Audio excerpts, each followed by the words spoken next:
In Ogbomosho, where the morning smelled of wood smoke and akara oil, church bells used to be the loudest truth Adesewa knew.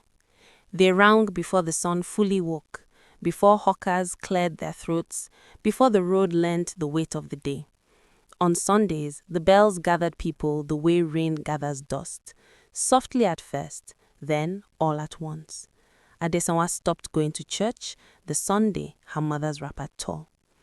It was a small thing, really, a thin line of fabric giving way at the seam right as Mama bent to pick her Bible from the bench. A quiet rip, almost shy. But the silence that followed was not shy. It was sharp. People turned. Someone coughed. Another woman whispered, "Ah!"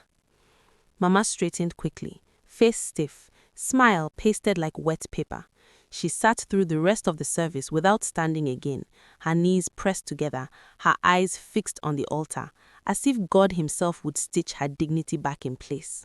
Adesewa watched the whole thing from the children's row, a stone growing in her chest.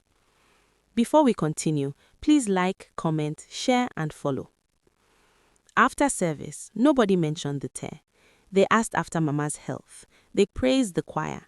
They complained about fuel prices. But Adesewa noticed the looks, the sideways glances that slipped like knives and pretended to be air. That afternoon, Mama folded the wrapper carefully and put it at the bottom of her box. She did not cry. Mama hardly ever cried. She only sighed and said, "We thank God." Adesewa hated that phrase with a sudden burning clarity. Before everything broke, Adesewa loved church. She loved the songs that rose and fell like waves, the harmonies that made her feel carried. She loved the smell of old hymn books and floor polish. She loved how people smiled wider on Sundays, how even enemies greeted each other with holy teeth. Don't forget to click on the follow button before we continue. Her father, Sonla Adeyemi, had loved church too, before he died in a road accident on the Abado Expressway, crushed between a trailer and a bus whose driver had slept on the wheel. The church sang louder that Sunday, as if noise could protect the living from joining the dead. The pastor preached about God's mysterious ways, about seasons, about Job. Job again. After the burial, people came less often. Mama's phone stopped ringing. Promises dried up. School fees became prayer points. Mama started selling roasted corn in the evenings, her fingers blackened by charcoal. She still paid her tithe. She still woke Adesewa early for Sunday school. She still knelt by the bed every night, whispering prayers like secrets. Adesewa watched God take and take and take again. The real fracture came with the pastor's wife. Please like, comment, share, and follow before we continue. It was a Tuesday evening fellowship, and Mama had stayed behind to help clean the church. Adesewa waited outside, sitting on the low wall, tracing shapes in dust. She heard raised voices, soft at first, then sharp. "You people should know your place," the pastor's wife said, her voice calm but edged. "This is not your father's house."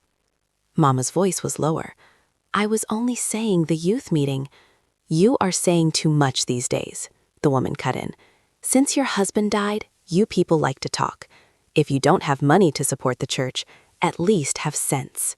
Adesewa stood, heart pounding. She didn't go inside. She didn't want to see Mama shrink. On the walk home, Mama said nothing. At the gate, she paused and looked up at the sky, dark and wide. "God knows," she said finally. Before we continue, please like, comment, share, and follow. Adesewa wanted to scream that knowing was not enough. She stopped going to church slowly, like someone withdrawing a hand from fire. First, she started sitting outside during service, claiming headaches. Then she volunteered to watch neighbors' children on Sundays, for small money. Then she stopped wearing her church dresses, letting them fade at the back of the wardrobe. Mama noticed, but did not fight. She was tired in a way arguments could not fix. "You should come," Mama said once, softly. "It is good to be in God's house." Adesewa snapped before she could stop herself. "Is God only there?" Mama's face tightened. "Don't talk like that." But Adesewa was already talking like that, to herself, to the walls, to the mirror. She questioned everything. Why prayers sounded powerful but arrived empty. Why pastors drove big cars while women like Mama counted coins at night. Why suffering always came with explanations, but never apologies. Don't forget to click on the follow button before we continue. At school, her grades dipped. She grew sharp around the edges. Teachers called her stubborn. Friends said she had changed.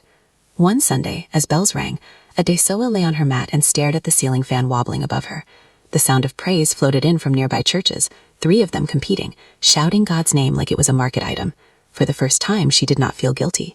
Rumors arrived faster than rain. She is becoming wayward. Since she stopped church, see her mouth. God forbid such a child. A woman told Mama, better watch her before it's too late. Mama nodded politely and came home to sit in silence. Adesoa felt the village close in. Boys noticed her in a way that made her skin crawl. One teacher tried to touch her shoulder too long. A man who sold spare parts smiled with his whole mouth when she passed. Please click on the follow button before we continue. She learned to be hard. At night, when Mama prayed, Adesoa lay awake, listening. Sometimes she almost joined. Sometimes she mocked it in her head. Mostly she felt tired. Tired of hoping, tired of explaining pain to people who wrapped it in Bible verses and handed it back. The turning point did not come in a church. It came in the rain. Mama collapsed one evening beside her roasting stand, the tray of corn scattering like fallen teeth. People gathered. Someone shouted for water. Someone else ran for a bike. At the hospital, the doctor said exhaustion, untreated malaria, stress. Words stacked like blame. Adesoa sat beside the bed, watching Mama's chest rise and fall. She took Mama's hand, calloused and warm. For the first time in a long while, Adesoa prayed, not with words she learned in church, not with songs, not with knees on cold floors, just a quiet plea, raw and unshaped. Please. Mama opened her eyes later that night and squeezed her hand. You stayed, she whispered. Yes, Adesoa said, voice breaking. Mama smiled faintly. God is here too. Adesoa did not argue. When Mama recovered, nothing magically improved. Money was still tight, people were still people. Church bells still rang. But Adesoa understood something new. Leaving church had not been about leaving God. It had been about leaving a place where her pain had been decorated instead of held. She never returned to that church. Not for Christmas, not for Easter. She found other ways, helping at a small community center, reading quietly at night, sitting with Mama in the evenings as the sky turned purple and honest. Some people said she was lost, but Adesoa knew where she was. She was standing in the space between faith and truth, refusing to lie to either of them. And for now, that was enough. Thank you for watching. Please like, comment, share, and follow me for more stories. Bye for now.